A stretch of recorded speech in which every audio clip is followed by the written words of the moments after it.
But this morning, upper 50s, right around 60 degrees for a greater chunk of the area.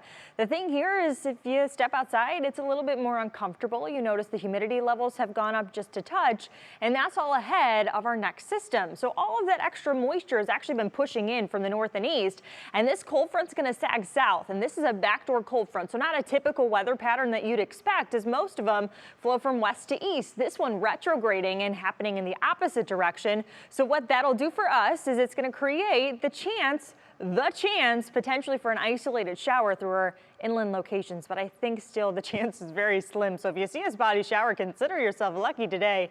In your National Timer big picture forecast, this is really in and out of here pretty quickly. I think the front itself moves through late morning around noon for most locations, but we start to feel the impacts as we go through the second half of the day. So what this is going to do is it's actually going to change our wind direction as a whole, and then high pressure is going to slide back in, so a reinforcing shot of that northeasterly breeze as we go through your Sunday. So expect an overall becoming breezy trend for the day today, but staying breezy even for your Sunday.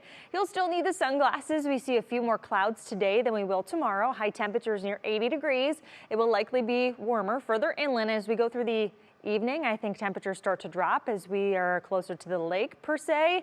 That's because our winds are going to pick on up. So I mentioned the idea of the game-changing cold front for us, but the winds really going to start to show themselves as we go through the second half of the day. And when I say show themselves, I mean really pick up in intensity. Our wind gusts could be anywhere from about 20 to 40 miles per hour. I think most notable through this evening and overnight.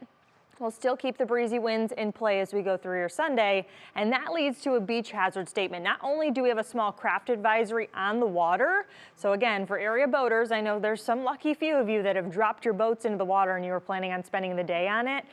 This weekend not going to be the best one, and also not a best one to head to any of the beaches just in general, because we have a high risk for rip currents, and I don't think there's a huge change tomorrow.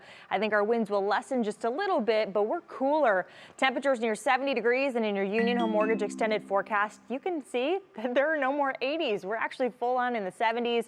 Our next big rain chance doesn't happen until late next weekend, Austin. All right, Peyton, thank you so much.